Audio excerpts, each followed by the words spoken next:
ஒரு படிச்ச சிந்தனையாளரா கேள்வி கேளுங்க. உங்க தலைவர் ரொம்ப சிந்தனையாளரோ? பயங்கரமா பேசுறாரு, அதை கேட்டேன். எங்க தலைவர் மாதிரி எவனாவது பேச முடியுதா? முடியாது சார், யாராலே முடியாது.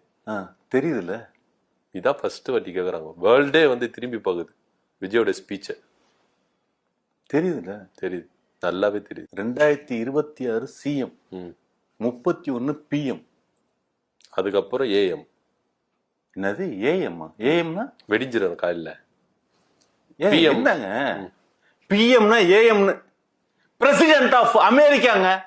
ஓகே ஓகே ஓகே, புரியுதுங்களா? அடுத்தது ஆமா, அந்த ரேஞ்சுக்கான கட்டமைப்பு இன்னைக்கு நடத்திட்டு இருக்கோம். சும்மாலாம் இல்ல, சும்மா ஏதோ. அதாவது ஒரு கவுன்சிலர் இருக்காங்களா சார் உங்க கட்சியில? கவுன்சிலரா? ஒரு கவுன்சிலர்னா இருக்கிறாங்களான்னு. ஏங்க கவுன்சிலர்லாம் இல்ல, சிஎம் பிஎம் அப்படியே ஏத்திட்டே போறீங்களா? முதல்ல கவுன்சிலரா இருக்கிறாங்களா அப்படின்னு கேட்டேன்.